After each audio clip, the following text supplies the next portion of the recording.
Welcome to Hello Universe, where perinatal peeps come for more evidence, more clarity, and fewer WTFs. We're Jen and Heidi, labor nurses, educators, and research obsessives, here with you in podcast form. From deep dives to surprising rabbit holes, we're here to help you think differently about the work you do every day. Let's launch! Welcome back to Hello Universe. And today, Jen, I'm going to blow your mind a little bit. I'm so scared. I know. Okay, so I came across a study when I was doing just, my normal searches that I do. And I found a little qualitative study that I want to discuss. It's on a topic that we've actually talked a lot about lately, and we talk about it in speedy delivery. And for those who don't know, speedy delivery is sort of like our 2.0 to Pitocin paradigm. So Pitocin paradigm is very much like about like the normal labor process. Speedy delivery is like the 2.0 of like, yeah, but I have this induction. How do I get them to deliver the fastest for them, right? We just don't want to slow them down by doing different things. Right. So that's what speedy delivery is. If you all don't know, it's about how to like basically like a speedy induction class. Mm-hmm. Because that's the world we're living in, is a lot of patients we're taking care of are being induced. And we don't want to put them through that old 72-hour slog when like we have actually a lot of evidence and research of ways that can like optimize the environment and the tools that we're using and even like the interventions that we're offering to get them delivered quicker. Mm-hmm. So we decided to do something a little different today on the podcast of like, so Heidi knows what we're talking about and she has no idea what we're talking about. Yeah. But I know it's about a study and I'm going to have to like read and evaluate this study sort of like in real time. Yeah. Okay. So just to preface it a little bit, just to give you a little thing. So You're I said it's something. This. Oh, I'm loving it. This is something that we've been talking about, and we do talk about regularly about how influential we are as the nurse. Okay. So do you want to kind of try and guess what it is? Nurses' use of Starburst candies in speeding labor up, both them eating them and the patient eating them. Okay, that's really funny. No, it's not about that, but I do have a funny little like story about Starburst and labor. Okay, so when I gave birth to my daughter, Kenzie, my husband, Brody, was obviously there at the birth, but he is not a medical person at all. He is a farmer. He's like a big, burly Canadian hockey player guy. Live it up, ladies. Like, yes, it is what you imagine. Mm-hmm. Burly Beard. Canadian farming former hockey player. we joke we imported our husbands because mine also is a non-American husband. We did import our husbands. We imported some hot husbands. Mm-hmm. So he was nervous about the birth and was really, really worried about passing out. Oh, because he's a vegetable farmer, to be clear. Like there's not like animal. He's not birthing calves or anything. None of that, yeah. No, yeah. The only liquids are like dirty vegetable water. Sounds like a good time. Yeah. Anyway, so he was really nervous about passing out. So he packed Starburst. And anytime he would feel a little queasy, pulled out a Starburst, he was like, and he didn't pass out. And he was like, this is the key to like surviving labor. And so like, I remember I was pushing and he was like adamant he wasn't going to look, not because he was like grossed out about how my body was going to look or anything. He just was like, I'm going to pass out. And I can't be the drama king. Right. So as I'm pushing, you just hear these papers. He's just eating these freaking Starbursts and then leans down to me and he's like, babe, I just looked and I did not pass out. And I'm like, and your head starts spinning to be like, okay, for me, it would be like the Starburst would not be my candy of choice in that situation because you have to unwrap and sometimes they get a little stuck. And if your hands are a little sweaty. And a little steady. And it's like, you're like, there are purpose made items for this. There's like gels for like marathoners or try like that. Even like a gummy bear. A gummy bear, right? Something. I know. Joseba would have been over there with his like hydro goo, whatever. Although he has switched to the sour sea candies from Trader Joe's for his training things. Oh, the Scandinavian swimmers. The sour ones. Scandinavian swimmers. Such a funny Those name. are so good. I know, it really is. But anyway, so he was just like, this is the holy grail to surviving your partner giving birth if you feel like you're going to pass out. Of hypoglycemia Yes. management in the hospital. So then subsequently, any of our friends that were then pregnant and about to deliver, he was like sending their partners Starburst. I can just imagine him being like, hey man, sliding it across the table like, I got you. Or Feeling like, a little queasy, pop a couple of pinks and orange Starburst. take it from me. Fine. You're going to want these. The dad to be is like, what? What is happening? Anyways, we digress. But so today I'm surprising you with a study, right? So it's not Starburst. Okay. It's not Starburst. Do you It have is. any idea of what you think it is? Okay. So a study that I don't know, because we talked about in Well-Versed, our newsletter last month, we talked about nurse sensitive indicators, and it's like, classic, like Joyce Edmonds stuff. And then we've got newer stuff from definitely a gal in the universe, Katie Roberts et al., talking about, yes, it is both people's belief in physiologic birth, but also years of experience, right, really plays into that. We don't know if it's chicken or the egg. Like, as you become more experienced, do you believe or trust physiology more? Or is that part of like something that was just like popular back then? Or are you just more skilled, or what is it? So those are the ones I'm familiar with, but you're like, no, It's not any of those. okay. But I'm not going to give you a full ding, ding, ding. I'm going to give you a partial ding. You're correct that it does have to do with nurse sensitive indicators, but it's a different angle on that. Okay, hit me with it. Here's the angle. Okay. Did you print it this big because I'm 43? Senior citizen sized font. It's printed in boomer font. No, that's how I printed it. Oh, okay. This is interesting. Okay, I'm going to read you guys the title of the article. Okay. Personal birth experiences and clinician attitudes about cesarean birth, a cross-sectional study with female labor and delivery unit staff. And it just came out March of 2026. Yep. So it's our own personal experiences with birth. Okay. Okay. So I'm going to give you a quick little rundown. So this was done across like a multi-center hospital in Arkansas, and they gave a survey to nurses. Shout out Arkansas. What's up, Arkansas? About their personal beliefs on C-section. And what they found is that what was really influential on their C-section rates, their nurse sensitive indicator, was whether or not they themselves had had a C-section. And they found that nurses who had had a C-section were much more likely to try to call it early for their patient and be like, they just need a C-section, because that's what had happened to them. And they felt like it was sort of like a saving grace for them, or that like, it's not that big of a deal to have a C-section. Like their whole attitude, it wasn't as bad as it was like thought out to be, because there is kind of a little bit of a stigma towards it that like, Sure. oh shoot, we got to roll to the back, like that it's seen as a failure, which it's totally not. It's not, right? Or it's like the lesser of the outcomes or something like that. And then people who have gone through it, maybe they know, I am bonded with my baby. Oh, nobody's really asking me about it. Now we kind of think of it as like, is it this, badge you're going to have to wear the rest of your life? Like people are going to know you were the C-section. Yeah. And then for nurses who had a vaginal birth, they were more likely to push for a vaginal birth and avoid having a C-section because it was like scary to them. This is like a little bit blowing my mind. What was their N?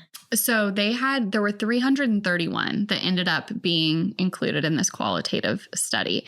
And it was all nurses that identified as female, and most of them had all given birth themselves, or they had like someone really close to them that had given birth. And I just thought that this was kind of an interesting angle, because the other thing that they brought up in this study was that labor and delivery is kind of not, I don't want to say the only, but kind of one of the only areas in the hospital where the nurse is most likely to also be the patient.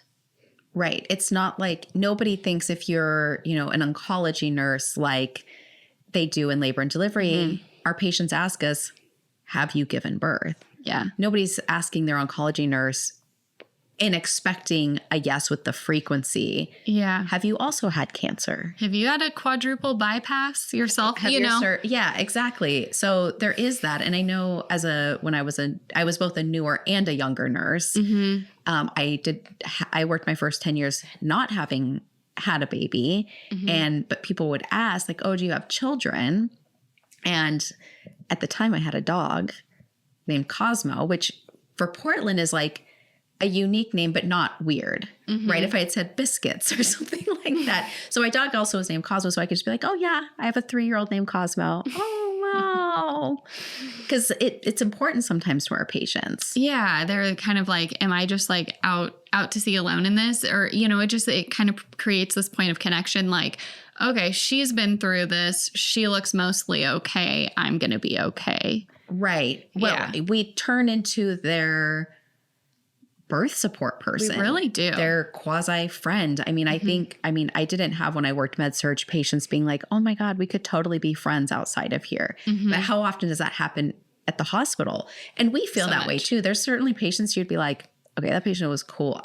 We would have a good, you do because for most of your career, you're the same. I mean, up until your 40s, you're the same age as your patients. Right. That first half of your career, you are both a peer, a friend, and then you move into the more like, I feel like I'm getting to the point now where it's like the big sister, the aunt, that sort of a thing. Eventually we'll be the grandmas, the grandmas of our patients. Yeah. Right. And so we have those sort of like proxy roles that we fill.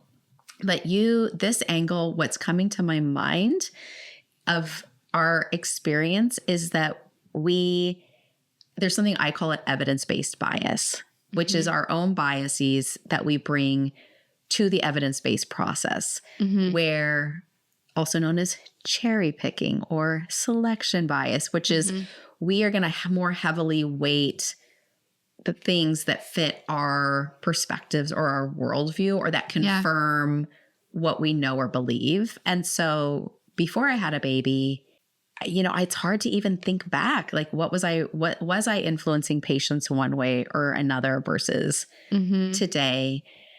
I did have a vaginal birth, but it was like by hook or crook, literally. Yeah. OP asynclitic at 41 weeks. Did some damage. Yeah. I'm 12 years postpartum. So I'm 6 years postpartum. you're basically just off of maternity leave. I am. It's a perpetual state of mind. It is. It's an eternal state of being. So I'm barely back from maternity leave. Jen's just figuring things out again. Yeah. So I definitely can see where this plays a part. I remember when you give birth, you tend to give birth in like sort of like like a lot of your friends or, acquaintances are also in that time of their life. And I remember my friend Jess, who was also the person who would cut my hair, she had a second stage C-section. And I have always felt like as a nurse, like I failed if my patient had a second stage C-section. Like, you get them that far. How did you not help them get their baby out? Like, what is wrong with you? So I've always been fascinated by second stage C-sections. Yeah. But she ultimately did have a C-section, but afterwards she said her nurse came to her and was like, oh, I'm so relieved you finally said yes or that you said yes when they offered you the C-section. We were all sort of like thinking that was going to happen. And she was like, the nurses thought they were being supportive and saying like, you can do it. Keep going if you want to. We're here for you. But what she heard is, you crazy bees all knew I was going to have a C-section for the last like 5 hours and didn't tell me. And you let me go through that. And she did not find it to be supportive. So I could see where that, ever since she told me that story, even though it wasn't my experience, it was someone so close to me that I was like, oh, we do have to tell them this is what I'm seeing, right? And that's that second layer of the evidence is like filtering it through our perspectives. And our perspectives are valid. And, I mean, we can't change what experiences we've gone through, but I think that this study just like points out like how important it is to acknowledge that. And also, like how important it is to like talk through our experiences and like work through that and not With a friend or therapist. So that, we are mindful about how we are impacting our patients, like making sure that like, oh man, I had this really traumatic birth and I don't want my patient to go through that. So I'm going to, you're kind of projecting your own things on it, which can actually like end up causing harm to them in another way. And we've known this. I mean, it makes sense, right? It makes sense to say it, but I find that fascinating that they were like, we're going to go ahead and like put a number to it. We're going to put it in, we're going to get the evidence for this phenomenon that we know happens. I mean, intuitively, it makes a lot of sense. Yeah. But I love that they went ahead and went out to do this. So the premise, it sounds like, just like glancing at it, was like, hey, we're trying to increase our NTSV, which is no left term singleton vertex, like that. Yeah. Those patients who really should, there's no like, they're not breech, they're not twins, they're not preterm, right? These are ones that are like, they should be delivering or having a vaginal birth. Right. And we're trying to, as a country, right, we're looking at all kinds of things, right? The Arrive trial, or let them go longer, or early AROM, or all of these things. But these are like the first people to ask the question, like, so they're like, there has to be something else. And I don't think that it's just like one thing. It's all of these things kind of compiled together.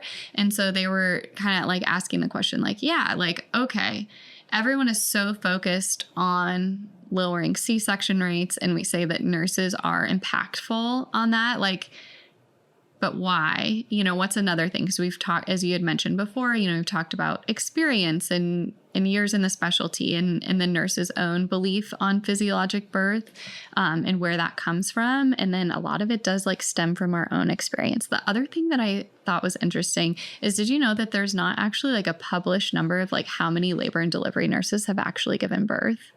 Like there's not, like, you can't find a statistic on that. Right, because all of our stuff comes from our birth certificates, and no one's asking. There's probably occupation. Yeah, I don't think search it in different ways. Well, I'm currently getting a little more obsessed, per a recommendation of a very notable researcher, to get into the Wonder database, saying like, you can figure out anything, and she really encouraged me to do that. This is making me think, oh my gosh, as soon as we hit stop on this, we're going down that rabbit hole. Yeah. Is there a way to extract that data? But we might just have to, do a survey. Yeah. So you said there was about 300 nurses responded.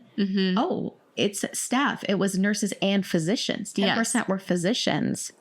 And it looks like they had 50% had delivered vaginally, or had a vaginal birth.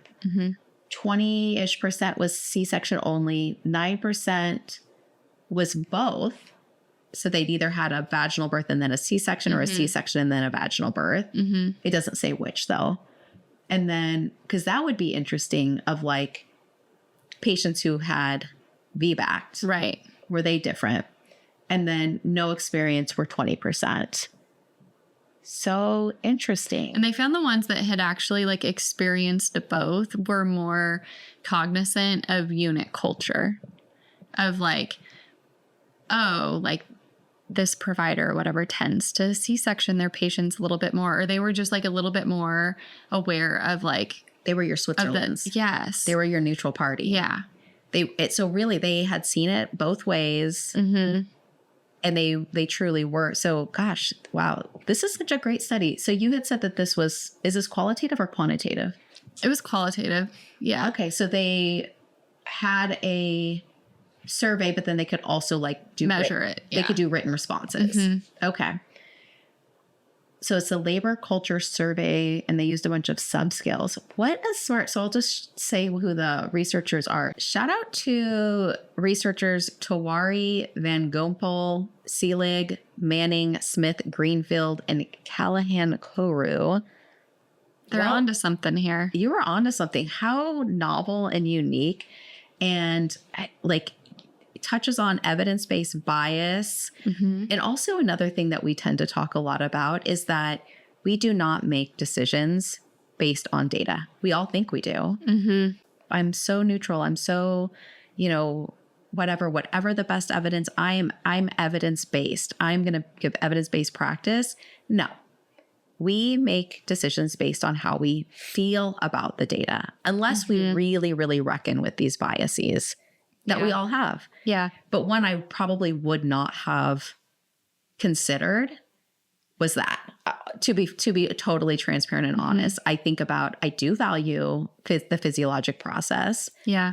I do value, patient autonomy. I value, using all of our nursing skills, right? They have a lot. I have some acknowledged biases that I have that I have a bias that nurses are incredibly impactful, that we do have lots of tools, that birth in the hospital can be great and wonderful. I had not considered my own birth. Yeah. How fascinating. Oh my gosh. Well, thank you for studying that. I'm definitely going to read this full thing. So interesting. Okay. Well, there you go, universe. A little food for thought. So just take some time today whenever you're listening to this We'll link the study in the show notes, and we'll link the other articles too that we mentioned at the beginning of the episode. Yeah. And email us, fill out the contact form on our website at universe.com and share what you think about this, or send us a DM on Instagram. If you come across a particular rabbit hole, either question that you want us to answer in the Well-Versed, Birth Nurse Hotline newsletter, if you've got an article or a question that you want us to address on the podcast, we would love if you would go, and we'll put the contact form below in the show notes also. Okay. Well, that was fun. I finally totally surprised you on something. You did. That was a good one. That was juicy. Yeah. Okay. All right, universe. We'll see you next time. Bye. Bye. Thanks for listening to Hello Universe. For more evidence, clarity, and community, head to universe.com and follow us on TikTok and Instagram at hello.universe. Nursing is wild. Practice with confidence.